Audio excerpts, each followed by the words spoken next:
adding certain information that you really have no reason to add because the company legally can't even ask you could very much hurt your chances of moving forward in the interview process. Hi guys, welcome back to my channel, Nigerian in London. If you are new here, welcome. My name is Davi and today's video is all about CVs. Now, you probably already know what a CV is, which is essentially a document you use to show your skills, qualifications, and experience when applying for a job.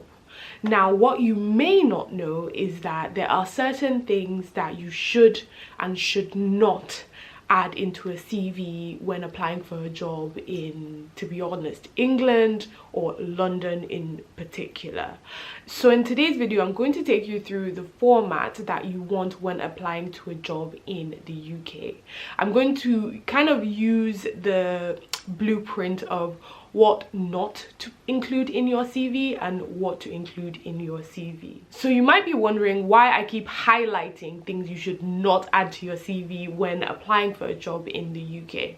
There are two major reasons for this. The first one being, to be quite honest, you just end up by adding this information looking like you're kind of not knowledgeable enough to know what a UK CV format should be and what information should and shouldn't be in it. You look almost less professional, if that makes sense. And the second one, which is almost even the more important one, being the fact that adding certain information that you really have no reason to add because the company legally can't even ask you could very much hurt your chances of moving forward in the interview process. So yeah, let's get straight into the CV video. So the first thing is a picture of yourself. A picture of yourself is essentially unimportant. Legally they cannot ask for it, and what happens is, I think there's a level of unconscious bias that can go on when essentially you have someone judging you based on your picture, when in reality what you look like has absolutely nothing to do with how well you can do a job. So yeah, do not add a picture of yourself to a UK CV. The next thing is gender. So I know that in certain parts of the world it is still actually all right for companies to ask for people of a certain gender for a certain role, but in the UK that is extremely unacceptable and frowned upon, if not downright illegal. So yeah, your gender does not need to be in your CV. The next thing is age/date of birth. There is a concept called ageism, which usually kind of works against people who are older or people who are younger, and people essentially judging you based on your age instead of your abilities or qualifications. But just kind of connected to that, your age is definitely something, or your date of birth, you should not be adding into your CV. Marital status. Now, I will admit there was a point in time when I was job hunting back in Nigeria, and I remember there was a job I saw where they asked for people, it was kind of in the qualifications lower down if I remember correctly, where they asked for someone who, if you were a woman, you needed to be married. Now, that is a massive no-no in the UK. Your marital status is essentially no one's concern. Don't add it into your CV. Like, maybe later on there could be a point in time, maybe when you're filling your bio data or whatever, when you get a job, when they ask you for that kind of information. But that is actually for a reason, and if anything, usually you have the right to just not respond to that. But when it comes to CV, job application, at that point, your marital status is no one's business. So kind of actually similar to that is religion. Don't add your religion into your CV. It is no one's concern. It is not necessary information. So a really common one, which I understand how people could think it is necessary information but isn't, is your current salary or past salary or any salary information. Don't do it. Do not add that into your CV, because first of all, that is a recipe for getting underpaid. Second, it is just not required information.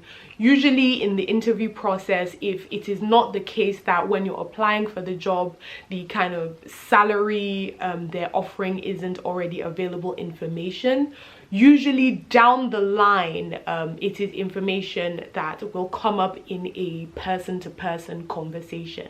At that point, you can then negotiate your salary, which I always recommend negotiating your salary if possible, but that's a conversation for another day. Actually, let me know if you want a video on how to negotiate your salary, because I'll be honest, it's something that I think I'm pretty good at and have been able to kind of use to my advantage in the interview process in the past. But yeah, my point is, don't add your salary expectation, past salary, current salary into your CV. Irrelevant interests.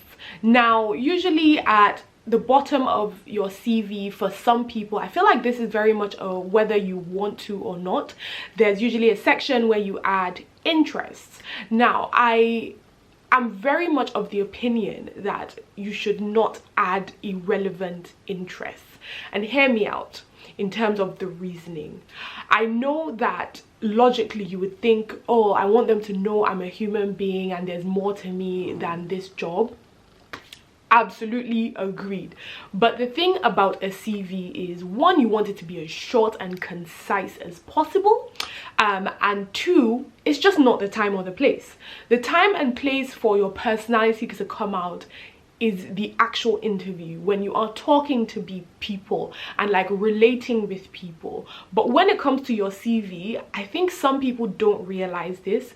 There's a lot of the time no human being in the first kind of filtering of the CVs, when everybody just sends their CVs in, usually there's no human being actually reading it. It's actually a computer software most of the time that filters through CVs and picks up on keywords, and that's how it then picks which CVs to put forward or not, which it might sound a bit too complicated or futuristic, but putting yourself in the kind of shoes of the recruiters or the hiring company or whatever, it makes sense. It doesn't make sense to sit physically with 1,000, hundreds, tens of CVs and waste your time when you know there's a possibility most of them are not qualified for the role, and you already know exactly what you're looking for anyways. So irrelevant interests, it's not necessarily, don't add it in. And the last major thing I would say you should not include is links to social media.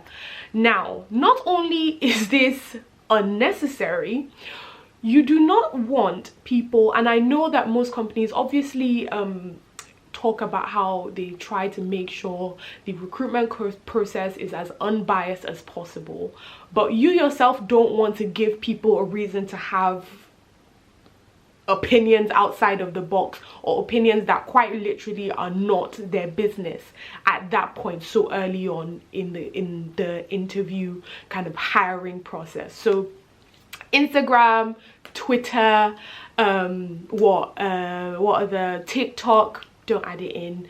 LinkedIn can obviously be valuable. I would definitely say if you can hyperlink your LinkedIn, you can do that. If you don't, I'm sure a lot of the information that would be on your LinkedIn is already on your CV, so that's okay.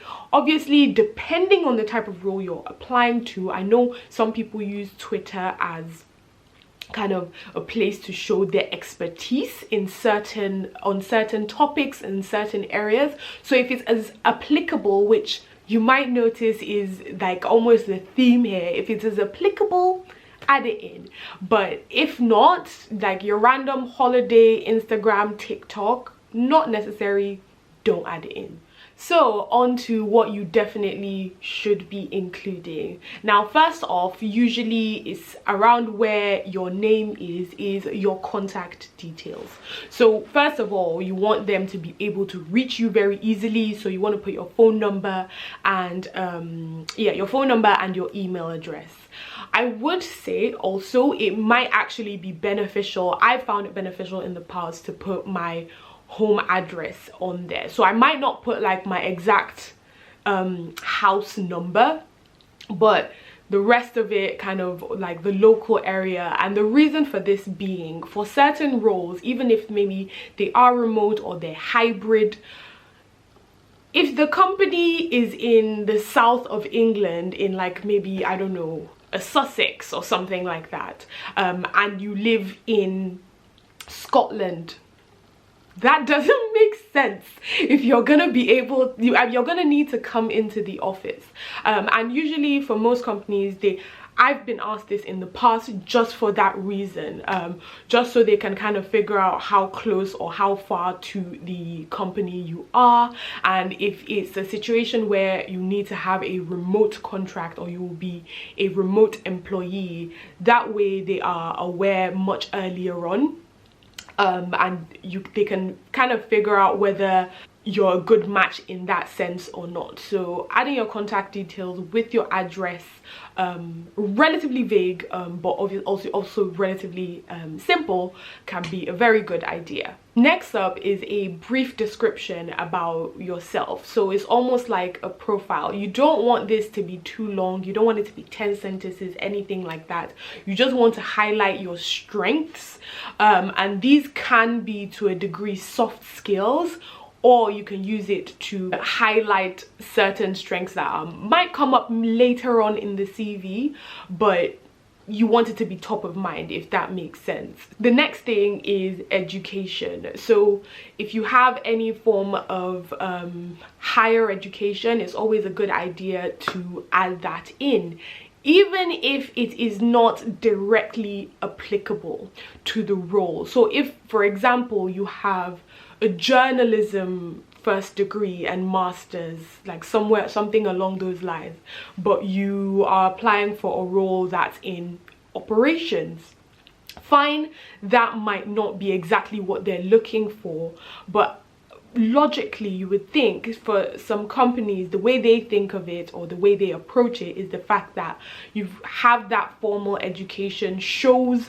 a level of intellectual approach to things, is what they would expect from someone who has a degree at the very least.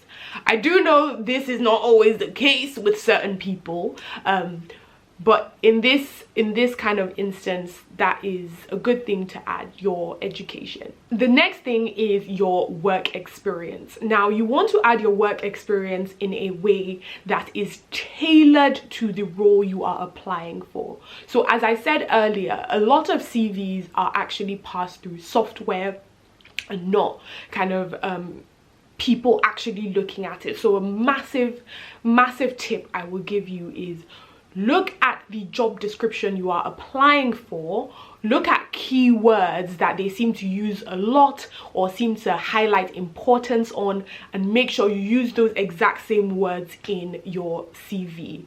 That will make your chances much higher of being chosen and showing that you are appropriate and well equipped for the role. Another big tip I would always give is never use the exact same CV, copy and paste for all the roles you're applying for. You want it to be tailored, because I know there is the temptation to just copy paste, use the same CV 50 times, but it is better to have 10 good quality applications to a job than 100 mediocre at best applications, because the 100 can just end up being a waste of your time.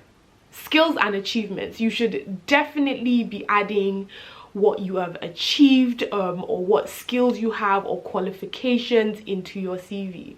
Now, the way you want to do this is if you have more hard skills being qualifications with certifications, stuff like that, you definitely want to be adding that in.